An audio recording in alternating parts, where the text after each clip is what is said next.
দুই জেলার মধ্যবর্তী স্থানে একটি বাজার। ব্যবসায়ীদের আনাগোনায় এই বাজারটি একসময় মুখরিত ছিল। দিন দিন এ বাজারের জৌলস হারিয়ে যাচ্ছে।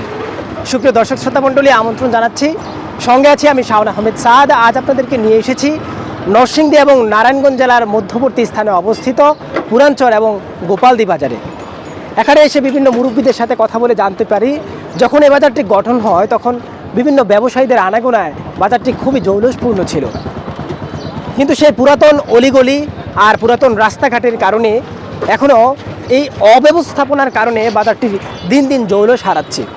আগের চেয়ে কিছু দোকানপাট বাড়লেও ব্যবসায়ীদের ব্যবসা এখনও বাড়েনি। আজ আপনাদেরকে নিয়ে এসেছি, পুরো বাজারটি ঘুরে ঘুরে দেখাবো। সেই পর্যন্ত আপনারা আমাদের সঙ্গেই থাকবেন।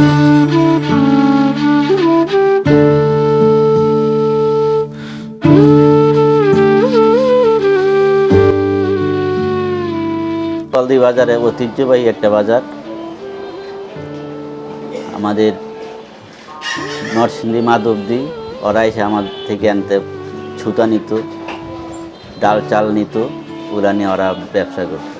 আর এখন আমাদের রাস্তাঘাটের জন্য মাধবদী থেকে আমাদের আনতে হয়, সুতা আনতে হয়, চাল ডাল আনে বিক্রি করতে হয়। আমাদের রাস্তাঘাট নাই, ভালো একটা স্টেশন নাই যে গাড়ি টাড়ির পার্কিং করার মতো কোনো জায়গা প্লেস ভালো নয়। অলিগুলিগুলো আগের মতোই আছে। বর্তমানে রাস্তাঘাটগুলো হলে মনে হয় আমাদের এটা উন্নত হওয়ার সম্ভাবনা আছে। রাস্তাঘাট নাই দেখে আমাদের বাজারটা পিছিয়ে আছে।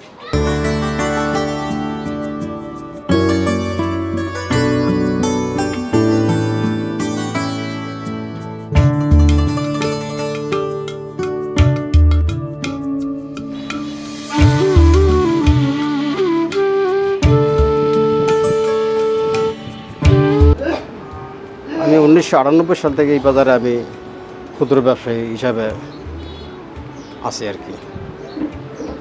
27 বছর বয়স আপনি এই বাজারেই?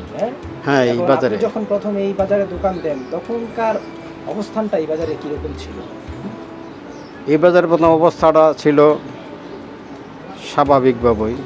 14 গলদি ট্রলারের যে লোকজন আসে তারা এখানে চলাফেরা করতো, কেনাকাটা করতো। এখনও সেটা আছে স্বাভাবিকভাবে।